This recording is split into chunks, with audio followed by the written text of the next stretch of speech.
6.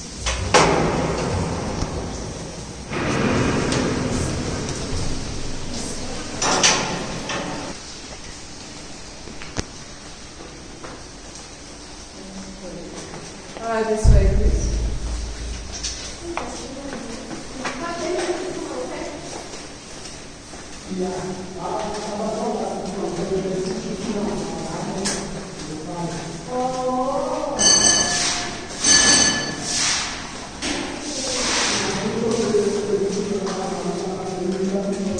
Alright, we now 75 meters. This is our reef. This is what they're going on the ground. Our reef goes 35 degrees angle. This layer of rock here, they call it a conglomerate. It contains gold, but gold is around the pebbles. It's around the pebbles and white pebbles, which means they still need to crush it and melt it to get a gold out of it. And then they say if you touch the rock, you rub it behind the ears, you will take some good luck.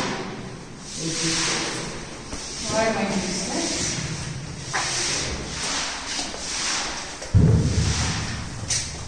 Alright, it's the map of this mine. This mine is one of the crown mines. It's a 14 shaft. They named it by numbers because there's a lot of them. I said every 75 meters, it means from the surface we here. And then this mine goes a lot deeper until it is 3,293 meters deep, okay? But now from level 5, which is here all the way down, it's flooded. It's full of water because this is no longer a mine. So they no longer pump the water out in other levels. And then on this side, we're having electric locomotive. In the olden days, it was man handles. They used to push it, now they no longer push it. We drive it around. This is a modern one. That is why they have to call it movement, because it is very good to them. And then on this side, we have mercury arc rectifier, which converts alternating current to direct current. This was introduced here in 1929. That's when they started using electricity. But before that, we were using candles and coal. Okay? Alright, we're going to go this way to pick up what you had in your steps.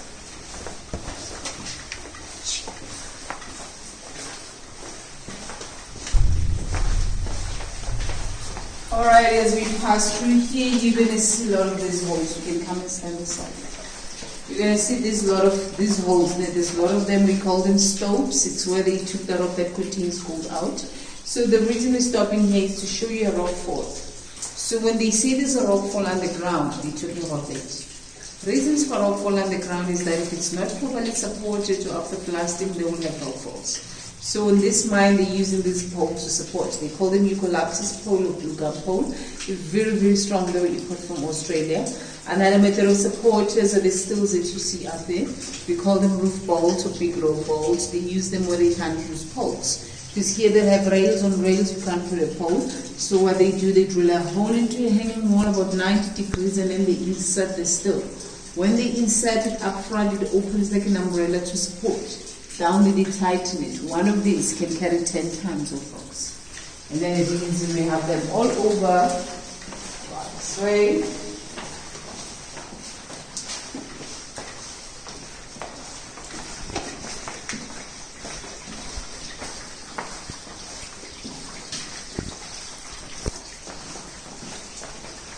Right, so here we have a development end. Here they want to show you how they develop these tunnels.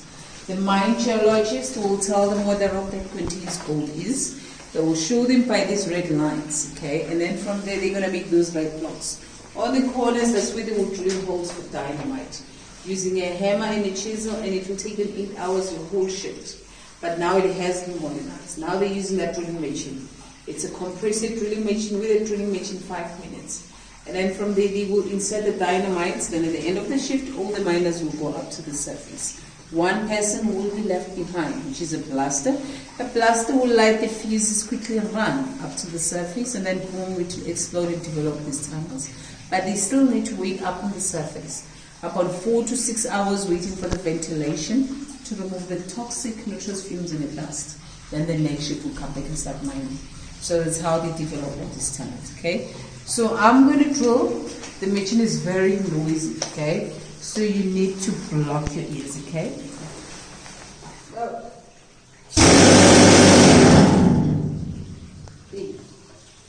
Alright, we're done. And then now now you see they have earplugs to prevent the infant from damaging the ears. Mind your head, be careful. Alright, this thing here, they call it an all-pass or a cousin jet box. When they finish blasting, they will let the rock slides into here. It will be stopped by this cross plank. They will bring the cocoa pan, pull the plank up, the rock will slide into the cocoa pan until it is full like this. So when it's full like this, it's a 1 ton. On this mine, a whole ton like this, when they crush it and melt it, they only get 4 grams of gold. Then the rest is just a waste. They will throw it in slime things. So that is why they had to close this mine, because it has a low grade of ore. It's no longer profitable. They were using that thing to count a tally board and a peg. So when your ton is full, you move the peg to another hole. That's how they used to count how many tons are out. Alright, so I'm going to start, so you need to be careful.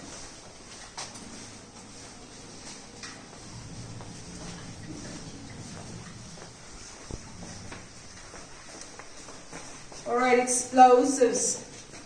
These are dynamite. They were using wooden boxes like this to bring down the dynamite. You see the name Alfred Nobel inscribed on the lid. He invented the dynamite in 1863. This box holds 50 kilograms of dynamite and it must always be locked. Only specific unqualified members were allowed to handle it. The top is pit like that to prevent the miners from coming with candles, covered lamp and putting it on top of this very explosive box. Right? Alright, my new heat, be careful.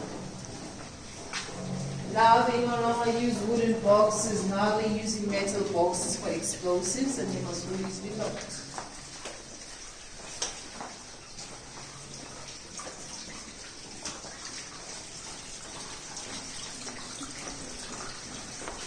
Alright, fuse box. These are the fuses.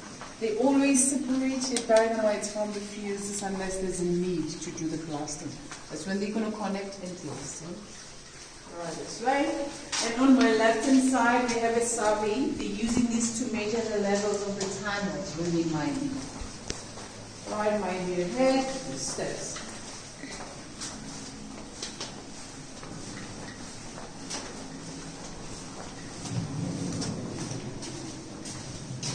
Alright, we'll keep that. Touch your head.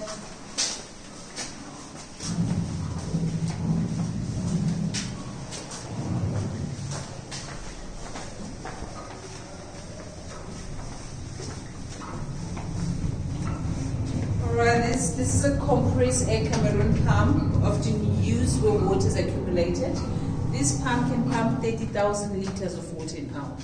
Underground, they use a lot of water, especially for drilling, because when you're drilling into the rock, you're going to release a very fine dust silica. If you're breathing it in every week into your mining career, it will cause us a lung disease. They call it silicosis. So that is why the miners has to use water for drilling and watering down the dust.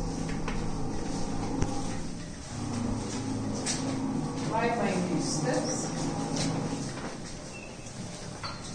Alright, after blasting the rock, this gentleman's job is to break the rocks into smaller pieces.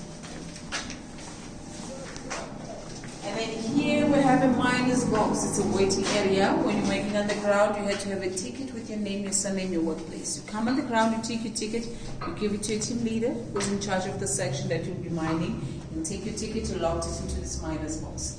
At the end of the shift, we'll hand them one by one. If there's a ticket left behind, it means you're still inside or you're injured. Then they have to go back and look for you. So that's how they used to see if you're inside or outside, there's a ticket.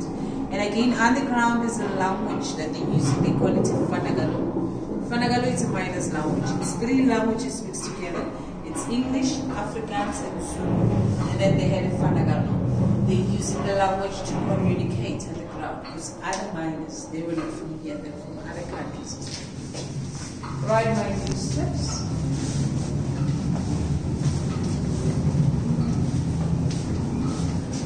Alright, first aid station. You see they had stretchers, first aid kit box. So when you're injured underground, they will bring you here first before taking you up to the surface. Alright, this way. If you mind you, again, we'll keep right. Okay, watch your steps.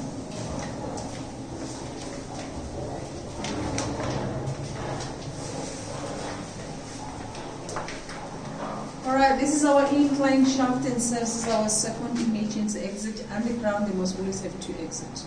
If something went wrong, electricity tripped off, we cannot use a cage, we have to use an incline shaft. Our incline shaft are these steps up to the surface. So these steps are 151 from this level, all the way up to the surface, but it's only for emergency. As we'll pass through the, you'll see they go a lot deeper than this. You can go through, mind your steps, be careful.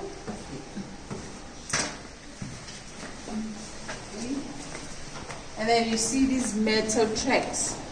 There's a small hoist up on the surface that hold and lower the skip up and down into these metal tracks. So these metal tracks, they're using them for traveling the rocks up to the surface. Okay? Alright, now we're going back to the station. Right? Mind your head, your steps.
Alright, we'll exit from this side.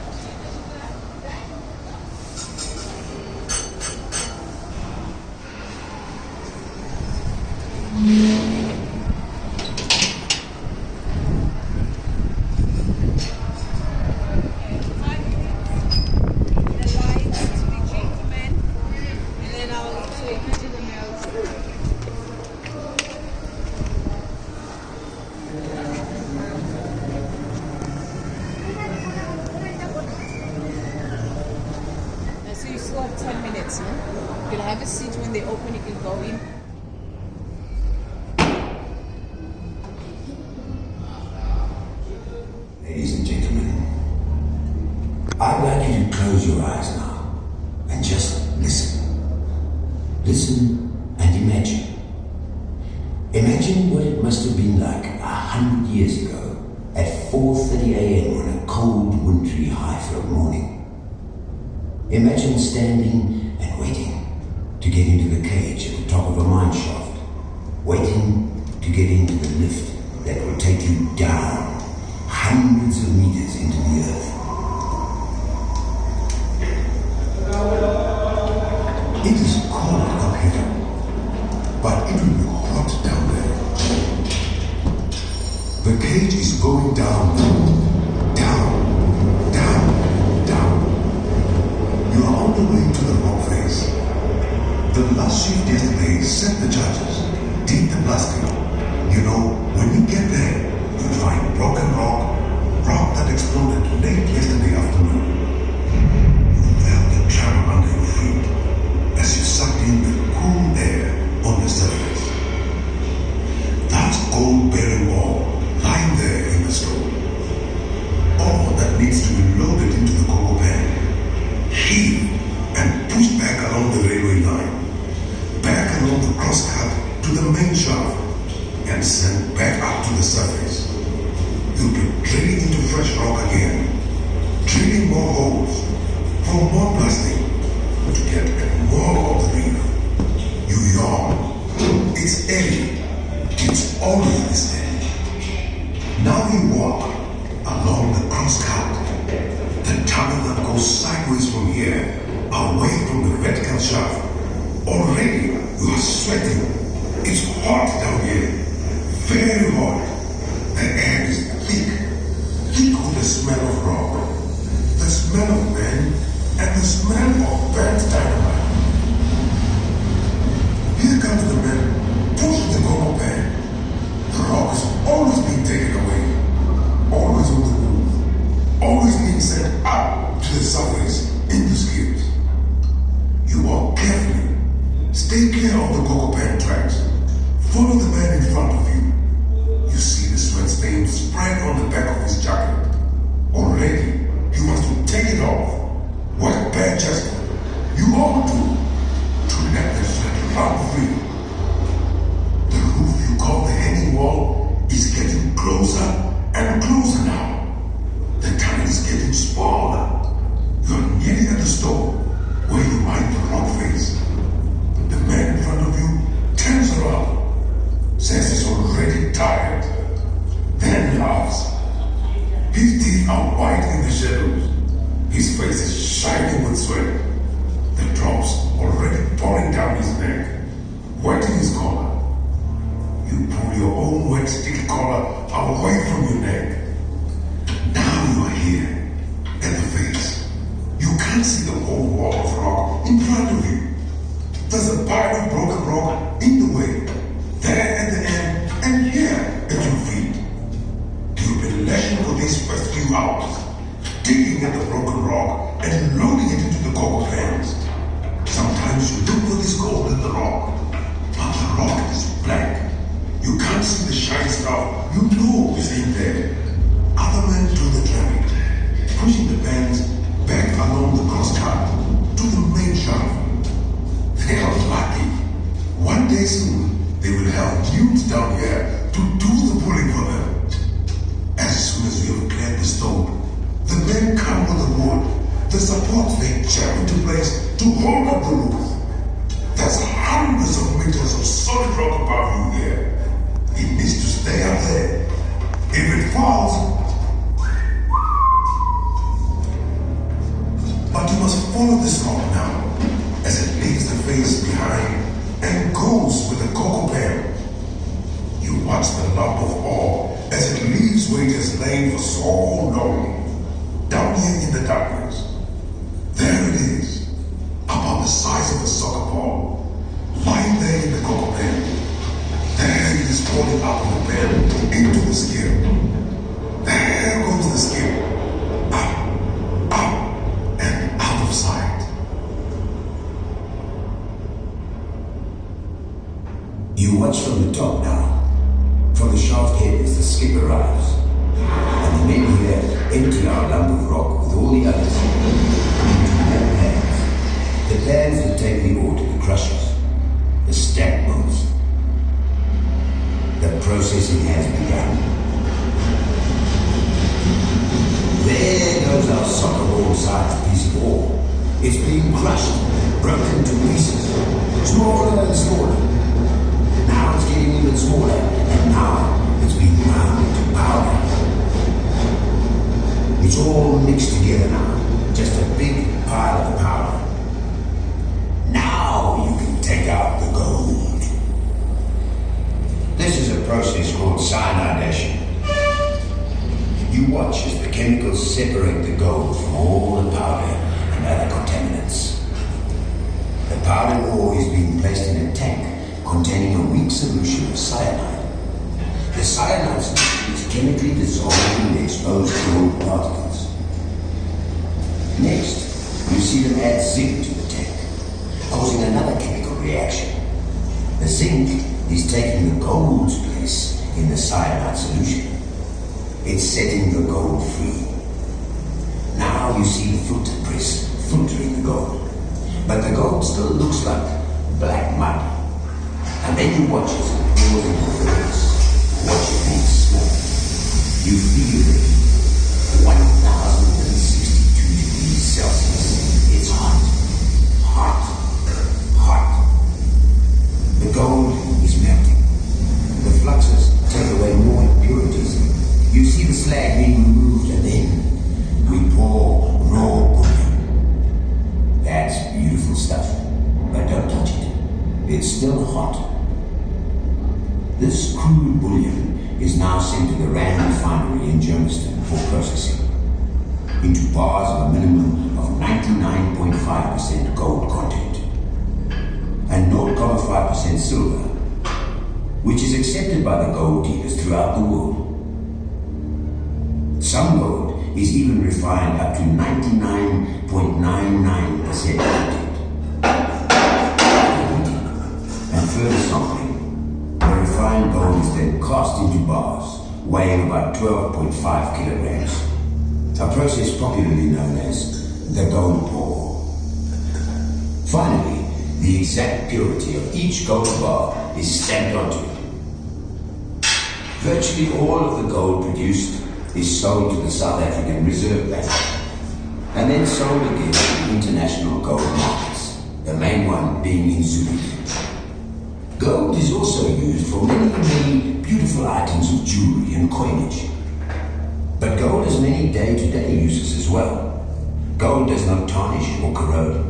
It's durable, extremely malleable, and an excellent conductor. Gold is used in telephone exchanges, transistors, and minute computer circuits. It's used for dentistry, heat reflection and containment, and in a variety of scientific instruments.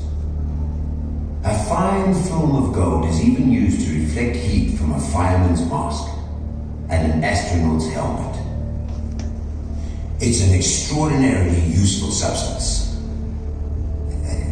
Gold is beautiful. Gold is rare.